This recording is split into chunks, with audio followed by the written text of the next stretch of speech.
The signal translator lets mission control send 9-character messages to all players regardless of their equipment or position. I think it's by far the most useful tool for mission control to relay information to their team, since no one needs walkies taking up their precious inventory slots to get info from home base. It's particularly useful for teams that like using inverse teleporter a lot.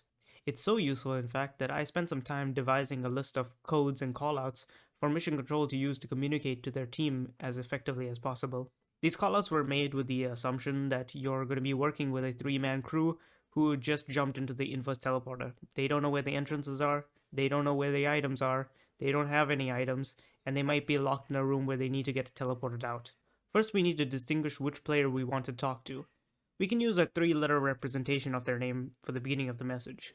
For me, my name is the Crown Cube, so I go by TCC. We use this at the start of most messages, so it's clear who we want to inform. Next, there are 4 main callouts you as mission control are probably going to use: directions, loot callouts, enemy alerts, and trap alerts. For directions, we use the go command with a direction indicator afterwards. Examples being go L for go left, go R for go right, go F, go B, go U, go D for forward, backwards, up and down. You get the idea. If they need to go to the second left or the third right, we'd use go L2 or go R3 for left 2, right 3. An example of the full message we'd send through the terminal would be TCC go L2 for the Crown Cube, go to the second left. We get 9 characters for each transmission. Although there is a cooldown between transmissions, it's very short, less than 5 seconds. Therefore, we can split up bigger and more important messages if we need to. For example, if you need to give your crew a sequence of directions, like the way back to an entrance, send just the go command, like TCC go, and in the next transmission relay the entire direction sequence. Example being U2 D2 LR LR.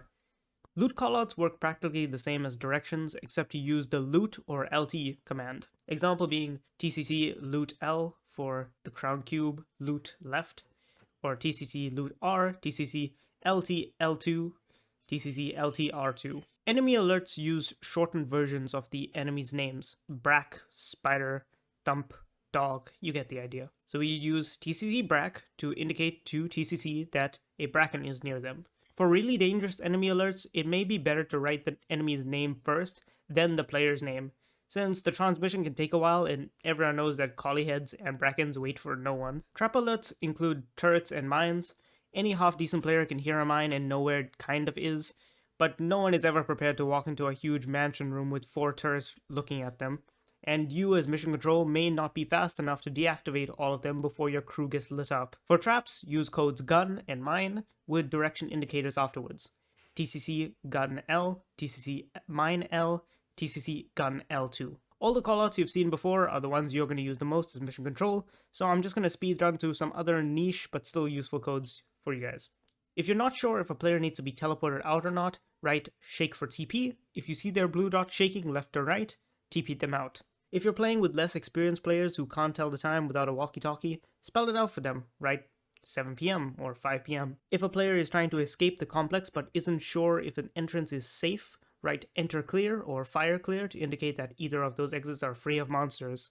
If you need a player to stop for them to not run straight into death, or to give them more accurate directions, write stop TCC or stop whatever the name representation is. If you want to indicate to your players how many items are left in the complex, you can write items and the number of items you scan from the terminal. Hopefully this video helps mission control people communicate with their translator more effectively without fumbling.